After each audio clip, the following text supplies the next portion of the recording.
السلام عليكم، كي دايرين؟ نتمنى تكونوا بخير وعلى خير ونلقاكم الفيديو في احسن الاحوال ان شاء الله. كما كتشوفوا هنايا غادي نحضر معكم فقاس مالح او فقاقصات مالحين اللي نتمنى ينال الاعجاب تاعكم، وكنقول لكم مرحبا بكم في قناه اسماء ياسر بالمشتركين القدام والجداد حتى هما. وندوزو المقادير والطريقه ان شاء الله. نبداو بالصلاه والسلام على سيدنا محمد، اللهم صل وسلم على سيدنا محمد وعلى اله وصحبه وسلم. هنايا كما كتشوفوا عندي واحد الكيلو وربع نتاع الدقيق د الحلوى، كاس نتاع الزيت، جوج كيسان تاع الماء، بيضه، خميره حمراء، معلقه صغيره تاع التحميره حلوه، معلقه كبيره نتاع الملحه، شويه د الثومه بودر، شويه د الخميره د الخبز، معلقه صغيره ما كاملاش، شويه نتاع الحرام، معلقه صغيره نتاع الزعتر، ومعلقه صغيره تاع العطريه د الحوت اولا العطريه بسطيله او اللي بغيتو. هنايا عندي واحد ربعه صغيره تاع الزبده، عندي معلقه كبيره نتاع الهريسه. هنايا غادي ندوزو باش غادي نعجنوهم. هنايا انا استعملت العجانه، يمكن لك ديرهم في القصعه، يمكن لك ديري المكونات كامله في الهشوار وتزيدي الطحين بيديك، اي طريقه ارتحيتي لها خدمي بها.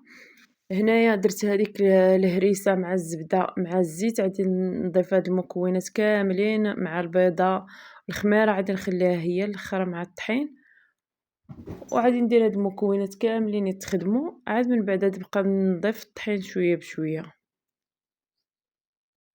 صافي هنايا كنخليهم كيتخدموا مزيان في هذيك العجانه حتى كينسجموا ليها عناصر كامله.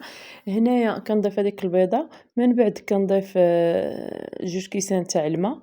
هنايا اللي بغى يضيف جوج كيسان تاع الحليب بلاصه جوج كيسان تاع الماء ممكن، غير انا لقيت الحليب واقيلا كيقصحهم شويه، جربتهم بالحليب وجربتهم بالماء كيجيو قاصحين شويه بالحليب.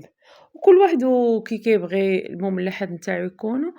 أنا عطيتكم الطريقة باش خدمت وانتم خدموا باش ما بغيتو. هنايا كنبقى نضيف هداك الطحين شوية بشوية. هنايا راه على حساب الخليط كل مرة وشحال كيهز، كاين مرة كيهز لي كيلو و100 غرام، كيلو 200، كل مرة وشحال كيهز لي كتهز لي هاد القوام. راه دائما كنقول لكم على حساب الطحين نتاعكم، كاين اللي الطحين كيشرب وكاين اللي ما كيشربش. صافي كنبقى نضيف شويه بشويه. خليو هاد العجينه خصها تبقى مرخوفه شويه، ما تبقاش بحال المملحات الاخرين اللي كنقطعو وكنديرو على شكل ميني كرواسون اولا شكل باغيط بودان وكنبقاو نقطعوهم. هذه كتبقى شويه مرخوفه هاد العجينه، وراكم عارفين حيت فيها الخميره د الخبز. هنايا راه حيت كان الحال سخون راه ما ضفتش الخميره، غير شويه. حتى الخميره كتبقى على حسب الجو، كان الحال سخون راكي كديري غير شويه واحد راس معلقه، كان الحال بارد راكي كديري تقريبا نص معلقه حتى المعلقه ما عمرهاش.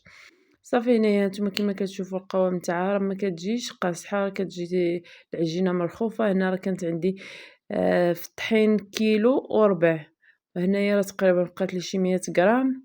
انا شاركت معكم شحال دخل لي نتاع الطحين. صافي كنجبد هاد العجينه نتاعي وكنبقى كنشكلها على شكل بودان، كنقطعها القياس اللي غادي نديرو بودان رقيق، كنقطعها طريفات صغار القياس اللي غادي والقياس نتاع الطول نتاع الطاوه.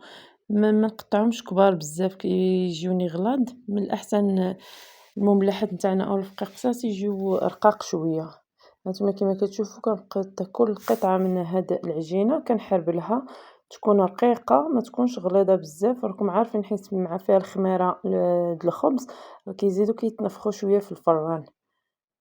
كنديرهم غير رقاقين، وقداش رققتهم كيجيو زوينين. صافي كيما شفتوا رققتهم. هنايا غادي نستمر هكا حتى نعمر اللاطه نتاعو، غادي ندخلهم للفران. صافي هنايا من بعد ما عمرت اللاطه الاولى غادي نجيب اللاطه الثانيه وغادي نعمرها وغادي ندخلهم للفران باش غادي يتحمروا. هنايا بعد ما دخلتهم للفران هانتوما كما كتشوفوا راه كيجيو غير مذهبين، هي غير نص طيبه، ما تخليوهمش يطيبوا.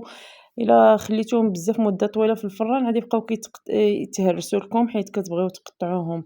هنايا غادي نخليهم واحد شويه، غادي نغطيهم تقريبا شي ساعه ولا ساعتين الا كان عندك شي شغل كتقضيه. ما كانش كتغطاهم غير شويه كيدفاو وتعاودي تجي كتقطعيهم. هنايا راه خليتهم غير هكا كبردوا شويه. غادي نقطع معكم واحد الحبات باش غادي تشوفوا الطريقة باش كنقطع. أنا دائما الفقاس أو كيما كان الفقاس كنقطعهم بهداك الكيتور اللي كيكون ماضي وكتكون هذيك اللاما نتاعو جديدة. هنايا نتوما تشوفوا طريقة التقطاع راه ما كيتهرسوا معاك ما والو. انا دائما كيكون عندي الكيتور وكتكون عندي دوك اللامات نتاعو زايدين، فوقت ما بغيت نقطع شي فقاس باش ما كيتهرس ما كيكون عندك لا كسور لا والو، كنقطع بالكيتور وكندير لاما جديده. هانتوما كيما كتشوفوا راه دغيا دغيا كيتقطع ما يتهرس ما والو، واخا انه هشيش هاد الفقاس نتاعنا المالح ما كيتهرس ما والو، غير ديروا حاجه ماضيه تكون ماضيه هي اللي ما تخليكش يتهرس. هانتوما كيما كتشوفوا راه ما كيتهرس ما والو. صافي غادي نستمر حتى غادي نقطع الكميه كامله اللي عندي.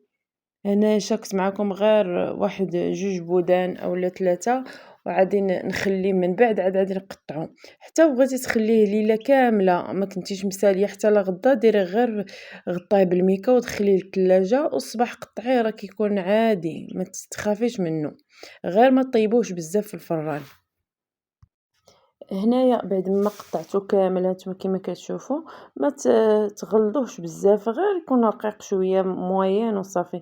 هنايا صافي كندخلو للفران. هانتوما كيما كتشوفوا كانت عندي تقريبا واحد الكوموند تاع مملحات الاخرين مع هاد المملحات هاد الفقيقسات هادو. صافي كندخلو للفران حتى هو كيكون على نار مهيله. وهانتوما كيما كتشوفوا عاد كيتحمر راه كيجي غير مذهب اللون تاعو، ما تخليوش حتى كيتبدل اللون تاعو. هنايا بغيت نقول لكم اللي بغات تنسم بشي حاجه اخرى تنسم، اولا بغات تفرق العجينه على 3 أو 4 تقسمها، دير نتاع الزيتون نتاع الهريسه خضراء اولا الزعتر نتاع الهريسه حمراء. انا هنايا تطلب لي غير الفقاس المالح العادي وصافي. وهنايا كانت عندي هاد الكوموند خلاص اللي قلت لكم تاع المملحات الاخرين. هنايا كنت راه خدمتها هي الاولى، عاد من بعد خدمت هاد الفقاس المالح معاكم. وهذا هو الفيديو نتاعي، نتمنى ينال الاعجاب نتاعكم، ما تبخلوش عليا بالبارطاج وبالتعاليق، وكنشكركم على التعاليق الزوينه اللي كتخليو لي. هذوك التعاليقات كتشجعوني بها باش كنعاود نحط لكم وصفه اخرى او فيديو اخر. واستودعكم الله الذي لا تضيع ودائعه الى فيديو اخر ان شاء الله. بالسلامه عليكم.